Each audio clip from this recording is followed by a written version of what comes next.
Friends, once again we have a news with respect to UPSC. और UPSC का तो काम ही यही है कि गोल मटोल कर देना, बात को टाल देना।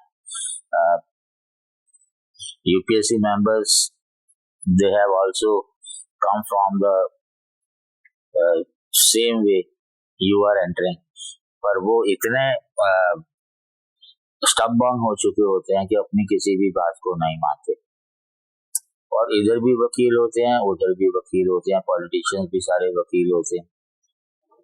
सो there was a report parliamentary panel जिसके सामने जो है यूपीएससी ने अपनी बात कही है। क्या कहते हैं वो? Various checks and balances have been integrated in the examination system which have been gained through years of experience to eliminate the risk of confidentiality and integrity. Checks and balances over the years experience से क्या फर्क पड़ता है भाई? Experience के साथ innovation होना बहुत जरूरी होता है, एक्सपीरियंस के साथ फ्लैशबैक बहुत जरूरी होता है। जैसे यूपीएससी ने नया सिस्टम लागू किया 2013 में, UPSC never told us that what was wrong with the old system. They just said it's better with respect to what? कभी कुछ नहीं। ये बात मैं फिर से आऊंगा दोबारा। The reply is mentioned in the 154th report on action taken report 131 report।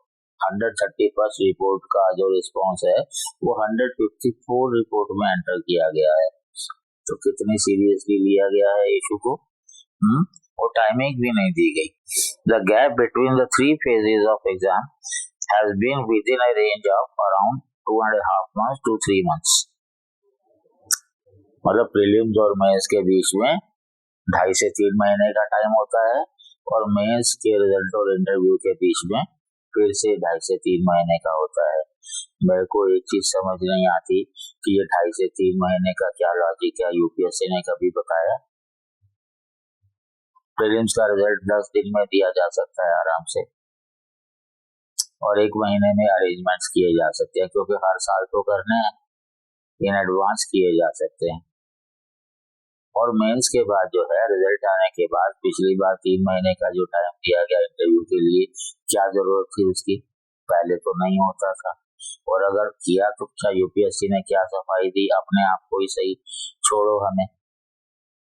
UPSC असलियत ये है कि कभी भी कुछ भी करती है तो किसी को कुछ बताती तो है नहीं। जैसे पिछली बार ही, इस बार जो रिजल्ट आया, immediately after that I made a video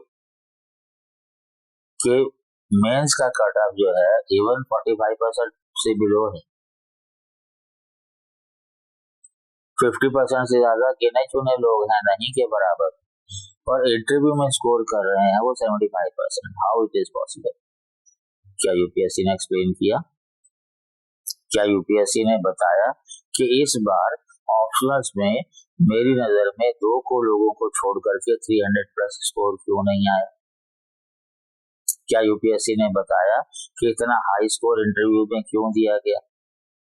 मैंने तो कमेंट भी किया था कि जो 215 या प्लस स्कोर ला रहे हैं उनको डायरेक्ट पार्लियामेंट में ले लेना चाहिए सरकार को, एक अमेंडमेंट करके।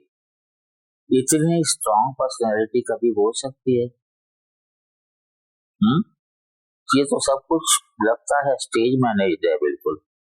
तो सवाल किया गया था यूपीएससी से कि प्रीलिम्स का जो है इतने डाउट्स आते हैं, इस बार भी उन्होंने 3 क्वेश्चंस को कैंसिल किया, पिछली बार भी किया था, तो ये शुरू में मॉनिटर क्यों नहीं करते? ये सवाल उठा था जो लास्ट कॉलम में कहा है, candidates should be allowed to raise objections at this stage only, and on this basis any discrepancy related to the answer examination should be resolved. This should be taken into account before publishing the result of candidates qualifying for the next stage, that is civil services mains examination। Parliament के panel ने कहा था। कई state services करती भी हैं उसको। अब ट्रांसपेरेंसी अगर नहीं होगी, कोई भी बंदा सुप्रीम कोर्ट जाता है तो सुप्रीम कोर्ट एंटरटेन भी नहीं करता यूपीएससी के अगेंस्ट किसी भी एप्लीकेशन। तो सुप्रीम कोर्ट भी कुछ सोचना चाहिए, पार्लियामेंट को भी कुछ सोचना चाहिए। लेकिन यूपीएससी क्या कहती है, it had a question paper representation portal on its website where candidates could submit their views on any aspect of a question. ये तो डिक्टेटरशिप है पूरी की पूरी। कैंडिडेट अगर मान लो कि ऑब्जेक्शन देते भी हैं, तो क्या यूपीएससी ने कभी जवाब दिया है कैंडिडेट्स को? ना दिया हो, क्या यूपीएससी ने कभी बताया है कि हमने जो है इस तरह के सजेशन को इनकॉर्पोरेट किया है? कभी भी नहीं, कुछ भी नहीं। तो ये जो आप अगर ब्लॉक कर देते हैं, तो ये डेमोक्रेसी में तो ऐसा नहीं होता। As the above system disclosing keys after the final results of the examination is working fine. किसने कहा है इस वर्किंग फाइन?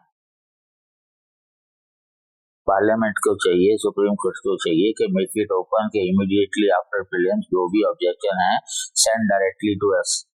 अपने आप पता लग जाएगा कि कितना फाइन चल रहा है। सारा कुछ जो है वो ओपेक है, तो कैसे कहोगे फाइन है? इतना बड़ा झूठ तो नहीं होता कहीं भी, किसी भी इंस्टीट्यूशन में नहीं है यूपीएससी को छोड़ के। और आरटीआई में भी आप इंफॉर्मेशन नहीं ले सकते कुछ भी। और लास्ट में ये कहते हैं द मैटर इज सब जुडिस। मजेदार बात ये है कि जब इन्होंने सी सेट को कंपल्सरी किया था, they called it CSAT. 8 लोग गए थे दिल्ली हाई कोर्ट में, भी उसमें था दीनानाथ बत्रा, इमीडिएटली उन्होंने चेंज कर दिया, क्योंकि हमारा सवाल ये था कि ऑब्जेक्टिव टाइप में कैसे आप एप्टीट्यूड टेस्ट कर सकते हैं। फिर भी सिलेबस में है, डिसीजन मेकिंग वाले क्वेश्चन होना चाहिए, सिलेबस में है, कभी पूछे भी नहीं गए, पूछे जा भी नहीं सकते। ये कहते हैं मैटर सब जुडिस है। हमारे आर्गुमेंट के बेस पे जब कोर्ट में चल ही रही थी प्रोसीडिंग्स, तो इन्होंने उसको सी सेट को ऑप्शनल कर दिया था, मतलब लिमिट कर दिया था कि आपको इतना स्कोर लाना है, आप क्वालिफाई हो जाएंगे। तब क्यों नहीं सोचा था? अब जब जवाब देना पड़ रहा है तो आप ये बोल रहे हैं कि मैटर जो है इट इज अंडर जुरिसडिक्शन।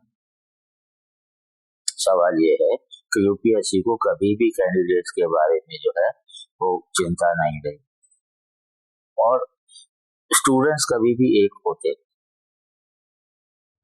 आप मान लीजिए कि 1000 लोग कंबाइन करके एक पार्लियामेंट स्पीकर को आप लोकसभा के दे दें एप्लीकेशन, या फिर आप चीफ जस्टिस ऑफ इंडिया को एक एप्लीकेशन दे दें, मतलब क्योंकि ये बताते हैं कि 10 लाख लोगों के लिए इंतजाम करना पड़ा था, आप होते तो 5-6 लाख हैं, उसका 1% लोग जो हैं 50-60 हजार कुछ भी नहीं होते।